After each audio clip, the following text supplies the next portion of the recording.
What do you feel are your personal attributes that have contributed to you building a great team? Yeah. So I give my employees a lot of autonomy, a lot of autonomy. And I don't believe in bureaucracy at all. In fact, I bought for my wife for Christmas a mug, and on the coffee mug, it said, "I'm now attending another meeting that could have been an email."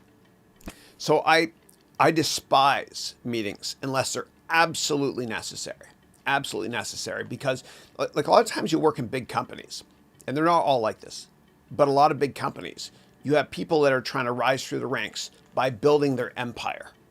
And so they'll set up a lot of meetings and create a lot of red tape, which destroys the corporate culture.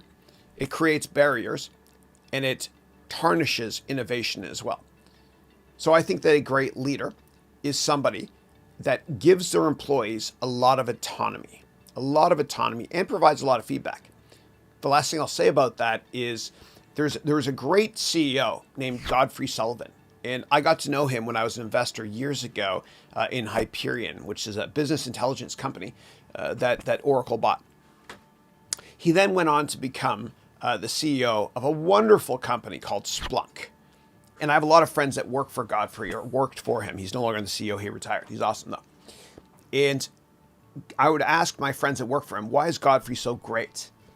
And they said, well, one of the many reasons GODFREY Sullivan is an awesome CEO is because he praises in public and criticizes only in private if needed. There's nothing worse than being berated or criticized by your boss. So in front of your peers, it's awful. It's awful. So I think you should always praise in public and only criticize in private, and give your employees as much autonomy as you possibly can. It'll be better for the corporate culture as well. And in terms of culture in general, I have a no bully policy. And it's the same way with my MBA degree program. So with my platinum and gold students, on day one for last year, when we started on December 2nd, I told everybody, we're all in this together. It's pass or fail, which means that you encourage more teamwork. I don't believe in forced grading curves, which happens at a lot of business schools. And also, there's no bullying allowed, period. And my students in my first class, my platinum and gold students, are amazing. They're incredible.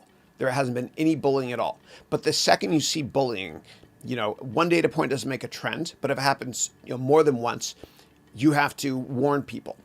And if it's a company, let them go. Let them go. There's absolutely no room for corporate bullying, ever. So anyway, it's not high school.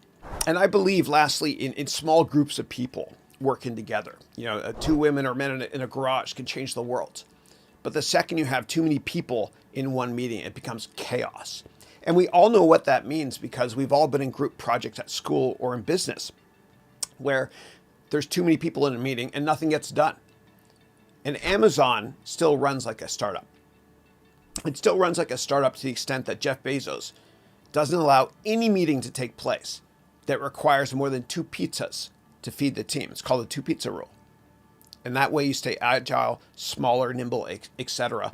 And you can be much more productive.